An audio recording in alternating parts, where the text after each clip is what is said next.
ए त्यो निखिल आहे का रे त्यो? तोच वाटतोय. ठीक आहे, गाडी घे तिकडे, गाडी घे बघ. अंगा कॉल नको त्याच्या साईडला घे.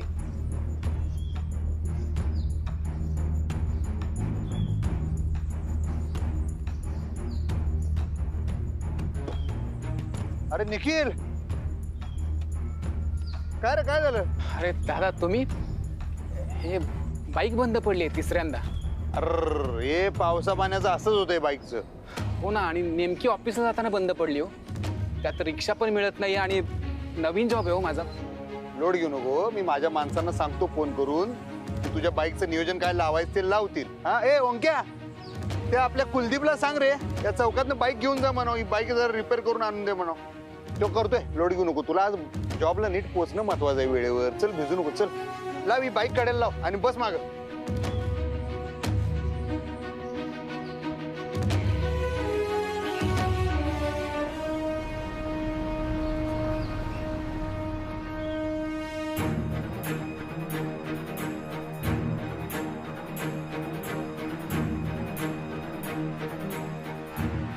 बसा. हा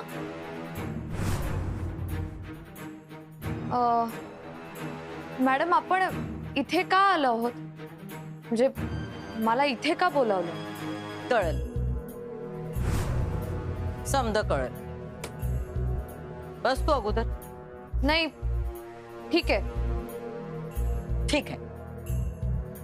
बरं आमसने सांग, तुझा पगार किती? काय तुझा पगार किती? मॅडम, म्हणजे असं काय? आम्ही सांगतो तुला. आम्ही तुला 45,000 पगार देतोय. काटछाट करून 35,000 तुझ्या हातात येत असेल, बरोबर? हो बरोबर, पण तुम्ही का विचारत आहात? कळल, ते बी कळल.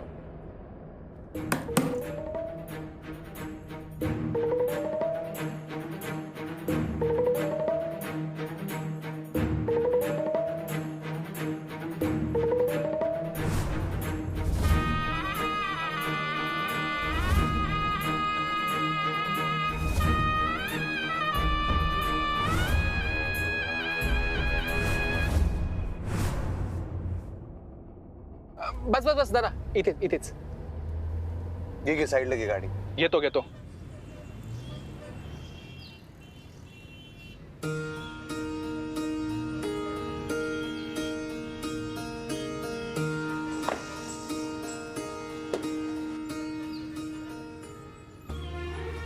थँक्यू दादा. तुझी गाडी नीट करतो मी, जा. दादा खरंच नको, मी करून घेईन ना रिपेअर. लोड घेऊ नको रे, जा तू बिंदास. कामावर लवकर जा, वेळ करू नको, जा. Thank you thank you. ऑफकोर्स. पोरी, गरिबी आम्ही पाहिली आहे. आमची आई 4 घरची धुनी भांडी करायची, स्वयंपाकाची कामं करायची. आम्ही बी जायचो तिच्या मदतीला. ते समद करून आम्ही शाळेला जायचो.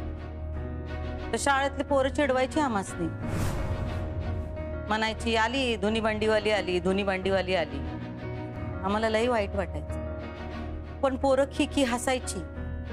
मधल्या सुट्टीत आम्हासनी डबा आणून द्यायची. म्हणायची, घे डबा धुवून दे आणि हे 4 आणे घे. आम्हाला लई वाईट वाटायचं. आम्ही जाऊन त्या बाथरूम मध्ये एक दिवस रडत होतो, तर त्यांनी बाहेरनं कडीच लावून घेतली. त्या वेळेला आम्हाला ते शिक्षण नाही, छळ वाटला, छळ. सोडून दिलं आम्ही ते शिक्षण.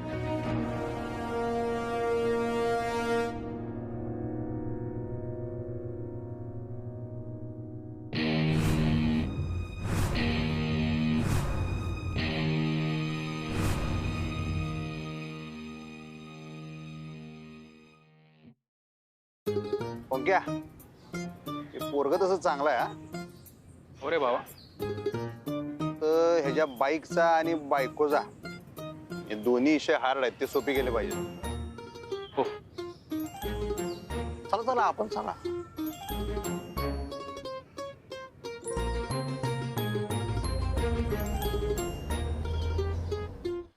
Sorry madam, I sorry. तुमच्या बरोबर असं व्हायला नको होतं मॅडम. ए तू रडतेस कशा पायी? नाही मी रडत नाहीये मॅडम, पण मला खूप वाईट वाटलं ऐकून तुमचं. खरंच असं नको होतं व्हायला तुमच्या बरोबर. अगं ए मास्तरीन, तू काय खुळीबिळी झाली की काय? हा झालं ते, सोडलं आम्ही ते कवाच. जाऊ दे. पण मॅडम, एका लहान मुलीशी वर्गातली सगळी मुलं असं वागतायत तर शिक्षकांनी मध्ये पडायला हवं होतं ना. म्हणजे कुणीतरी त्या मुलीची बाजू घ्यायला हवी होती. ती पोरं मोठ्या घरातली होती. तेव्हाच आम्हासनी कळलं पैशाची ताकद मोठी असते. अहो पण मॅडम, पैसा मोठा असतोय. जे लोक म्हणतात ना की पैशाने सुख विकत घेता येत नाही, त्यासनी आम्ही नेहमी म्हणतोय आधी पैसा कमवा आणि मग ज्ञान जोडा. पैसा नसताना पाजळलेली अक्कल म्हणजे दात आणि नख तुटलेल्या सिंहाची डरकाळी आहे. कोणी बी विचारत नाही त्याला. मॅडम, म्हणून तुम्ही शिकला नाहीत का? हा, तुझी टेप अजून तिथंच अडकलेली आहे वय. मला खरंच फार वाईट वाटलं मॅडम. आम्हाला काही वाईट नाही वाटलं. जे झालं ते झालं. आज आम्ही जे काय आहोत ते त्या अनुभवामुळे आहोत. खरंय, आत्ता मला कळलं. काय कळलं? तुमचा स्टँड. म्हणजे मॅडम, भूतकाळात जाऊन जर एखादी गोष्ट, एखादा अनुभव बदलता आला असता ना, तर मी तुमचा अनुभव नक्की बदलला असता. तुमच्या बरोबर जे काही झालं ते फार क्रूर होतं. हो मास्तरीन बाई, आम्ही बाहेर पडलो त्यातून. चला आता आपण काय ते मुद्द्याचं बोलूया. Yes yes, of course. Thank you madam. तुमच्यासाठी मी काय करू शकते मॅडम, ज्यानं तुमच्या मनावर झालेल्या आघाताचा परिणाम कमी होईल?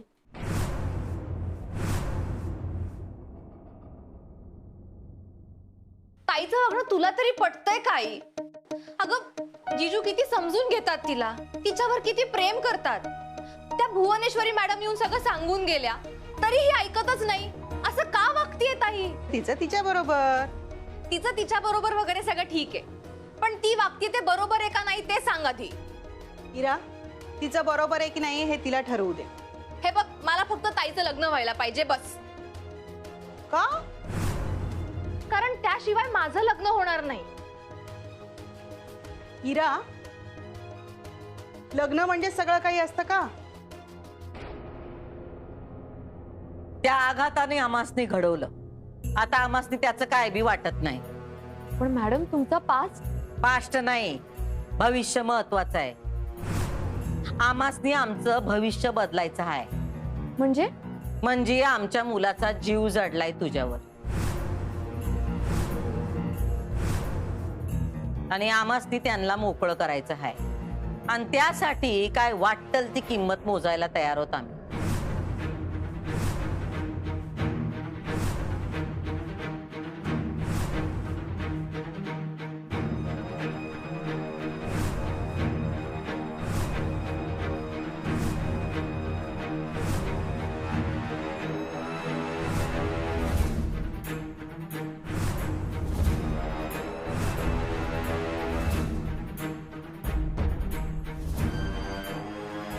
आज चेक, आमचा ठसा आहे त्याच्यावर. तुला हवा तो आकडा टाक, तुझी मर्जी. हे घे आणि आमच्या मुलाच्या आयुष्यातून कायमची दूर हो.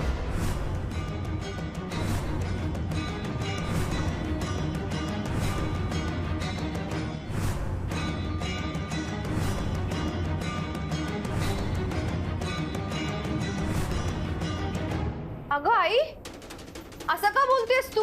काय झालंय तुला? तुला काय झालंय इरा? हा, तू का अशी वागतेस मला सांग बरं. सारखी चिडचिड करत असतेस. नीट खायचं नाही, प्यायचं नाही, झोपायचं नाही. आणि काय ग, त्या निखिलची सारखी भांडण करत असतेस. काय सारखं भांडण? नेहमी आपलं त्याच्या मागे लागायचं. थोडी थांब इरा, थोडी मोकळीक दे त्याला. हे बघ आई, निखिल मला मुद्दामून टाळतो ह्याचा त्रास होतोय मला. याआधी सगळं चांगलं चाललं होतं, पण ताईचं लग्न मोडलं आणि माझ्या आयुष्याची घडी विस्कटली. काही घडीबिडी नाही विस्कटलीये. अभ्यासावर फोकस कर, इंजिनिअरिंग पूर्ण कर. घडी विस्कटली म्हणे. सारखा स्ट्रेस घेऊ नकोस आणि आजारी पडू नकोस. हा हे घे, कपडे ठेव आत कपाटात.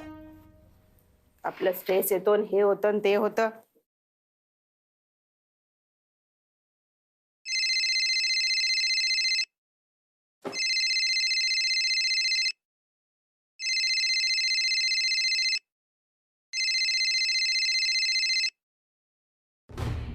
हा बोला. इरा भेटू शकतेस? आता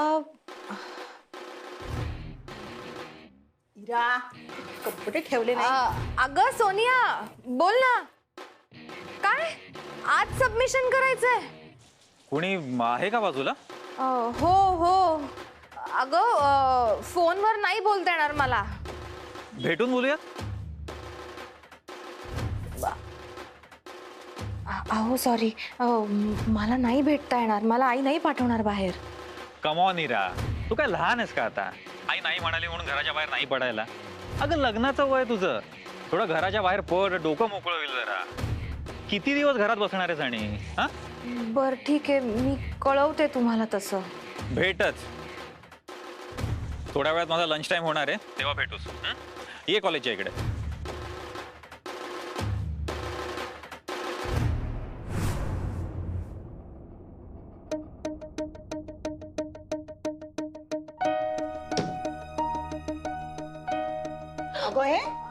अगं हे काय ऐक ना, मला ना कॉलेजला जायचंय. मी जाऊन येते 1 तासात. आत्ता? हो, आज सबमिशनची लास्ट डेट आहे. जाऊन येते. अगं तुझी तब्येत ठीक नाहीये. अगं ठीक आहे आई. काय ठीक आहे? अशक्तपणा आहे तुझ्या अंगात. अगं येतं घरी बसून बसून वेळ लागायची पाळी आली आहे मला. जाऊ देत ना मला प्लीज. थांब, मी येते. ए प्लीज, तू काय तर माझ्या बरोबर कॉलेजला येणार आहेस? काय हरकत आहे? तब्येत नाहीये ठीक तुझी? नाही, मी जाते. 1 तासात येते. अगं इरा, इरा, काय ही मुलगी ऐकतच नाही. आवर आवर आवर आवर. स्वप्नील, हो हो, किती वेळ लागेल दाद्या? अजून 5-10 मिनिटं लागतील.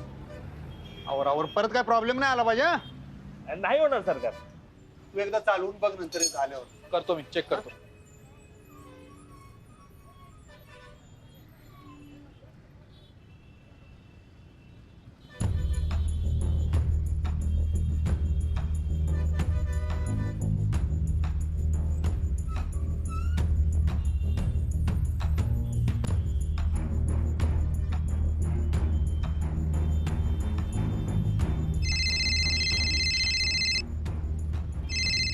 हा बोल रे.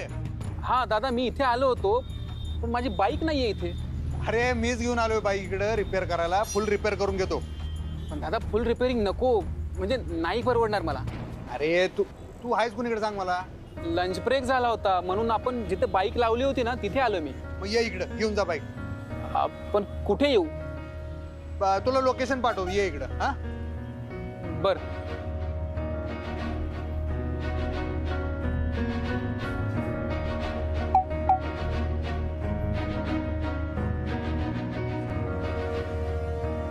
झालं काय?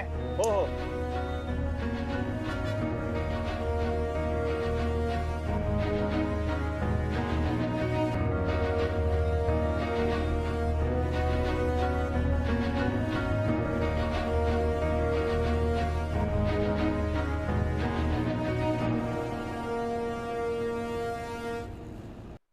आकडा तुझा, मर्जी आमची.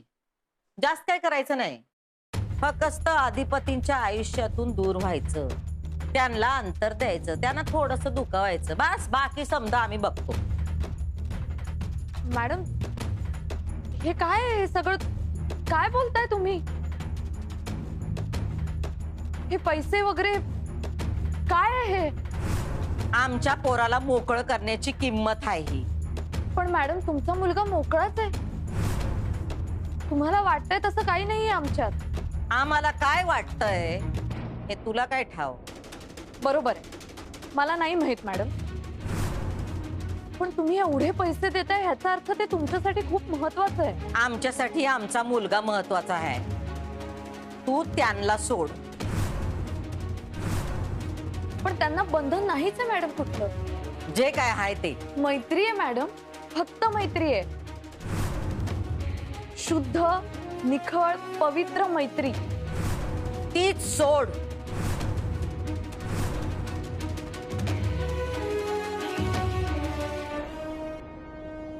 मॅडम, माझी मैत्री माझं नातं, आणि मी माझं नातं विकायला काढलेलं नाही. प्रत्येक गोष्टीची किंमत असते पोरी. गोष्टीची? हो मॅडम, मी गोष्ट नाहीये, मी एक माणूस आहे, हाडा मांसाचा, तत्वांचा, विचारांचा. हाच माणूस आमच्या पोराच्या आयुष्याचं आणि भविष्याचं वाटोळ करू लागलाय, आणि ते आमास्ती चालणार नाही. मी असं काही केलं नाहीये मॅडम, खरंच. तू त्यांचं भविष्य आणि सुख याच्यामध्ये उभी आहेस. त्यांचं लग्न तुझ्यामुळं होत नाही. पण मॅडम, माझ्या मनात असं काहीही नाहीये. पण त्यांच्या मनात हाय. तुला कळत नाही काय? त्यांच्या डोळ्यात, बोलण्यात, वागण्यात कळतंय की त्यांचा तुझ्यावर जीव जडला आहे.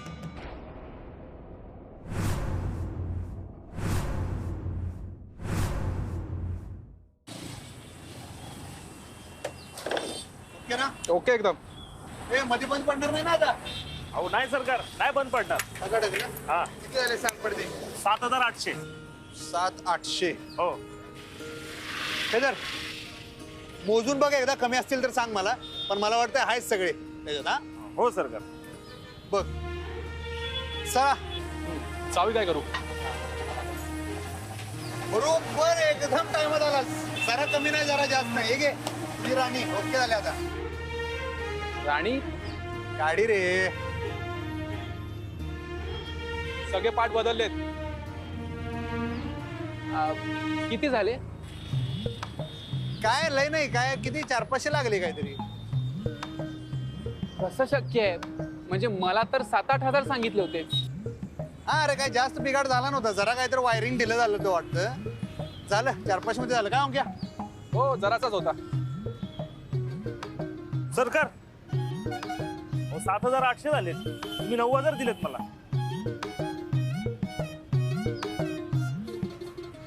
कोण तू? अहो काही सरकार, मेकॅनिक मी. कोण मेकॅनिक? अहो सरकार, आता तुमची बाईक व्यवस्थित केली ना. आपल्याकडे बाईक बी नाही, बायको बी नाही, आपल्याकडे सायकल आहे फक्त. कोण आहेस तू? अहो काय सरकार, चेष्टा करायला का गरीबाची? हा, अहो बाईक तुमची व्यवस्थित केली. हे घ्या, वरचे पैसे घ्या. हे घ्या. दादा, 7,800 झालेत. तुम्ही तर 500 म्हणालात फक्त. अरे काय तुला पण का नाही, काय आत्ताच तू. जाऊ दे, जा. सगळा इचका केलास, जा तू जा. त्या कार्यकर्त्यासनी कुठे न्यायची सोय नाही. जा. अहो पण सरकार, तुला काय तेवढे आता 1200 जड होत होते. जा की जा. अहो पण एवढी टीप. ए ओंक्या, याला घेऊन जा बाबा. बघतो मी. अरे, मी तुला समजवता. खरंच एवढं खर्च आलाय, पण मी करेन परत थोडं थोडे करून. काय परत बिरत करू नको ग बस. असं कसं दादा? माझ्या बाईकचा खर्च तुम्ही का करणार ना? दादा म्हणतोस नव, मग ग बस. पण मी करेन थोडे थोडे करून माझ्या पगारातून. अरे पैसे नको निखिल. असं कसं दादा? मास्तरीन बाई आहेत की नाही? म्हणजे अक्षराताई. त्यांनी मागे एकदा माझी सायकल रिपेअर करून दिली ती. काय त्या सायकलचा झालता चुराडा, ते मला नंतर कळलं. पण त्यांनी एवढी भारी रिपेअर करून दिली ती, त्याचं फार रुपडं बदलून टाकलं होतं त्यांनी. पण एक पैसा घेतला नाही माझ्याकडनं. एवढं मोठं मन आहे त्यांचं. सांगायचा मुद्दा हो की भावनांचं मोल होत नाही बाबा. सगळं काय पैशात मोजता येत नसते. पण दादा, मी असं नाही करू शकत. कारण मला परतफेड करावी लागेल. पैशात नको करू. मग कशात करू? म्हणजे अगदी मोबदला म्हणूनच नाही, पण जर तुला एवढंच माझ्यासाठी काय करायचं आहे ना, तर एक करशील काय? हो दादा, तुम्ही सांगा ना, मी करेन. मास्तरीन बाईसनी भेट, बोल एकदा त्यांच्या संग.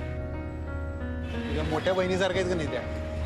त्यांचं म्हणणं काय ऐकून तर घे एकदा. समजून घे. अरे लई साधी माणसं आहेत ती निखिल. मी परत तुला तेच सांगतो, निर्णय शेवटी तुम्हालाच घ्यायचा आहे, तुला आणि इराताईला. पण बोलणं टाकू नको रे. काय माणसं तोडू नको, नाती तोडू नकोस. मी परत तुला तेच सांगतो. आणि मास्तरीन बाईसनी दुखवू नकोस निखिल. तुला सांगतो, 1,00,000 चांगली माणसं जोडली असतील देवानं, तेव्हा एक मास्तरीन बाई बनल्या. ठीक आहे दादा, मी बोलतो अक्षराताईशी. आमच्या पोराचे हाल होऊ लागलेत.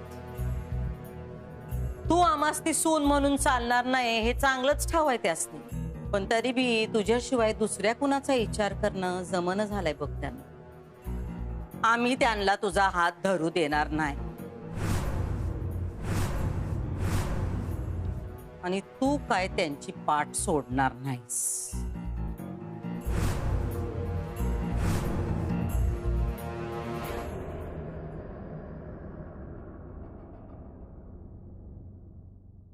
आई म्हणून काय करायचं आम्ही आता. आमच्या पोराच्या डोसक्यात गेलेली प्रेमाची नशा उतरली पाहिजे. त्यात आमचा फायदा आहे आणि आमचा फायदा करण्यात तुझा बी काहीतरी फायदा व्हावा म्हणून तुला सांगतोय. घे पैसे, जा घरी. घरी येणाऱ्या लक्ष्मीला कधी बी नाही म्हणू नये. वास्तू तथास्तू म्हणते. आणि माणसं येतील ना येतील पोरी, पण पैसा नक्की कामाला येतो. घे.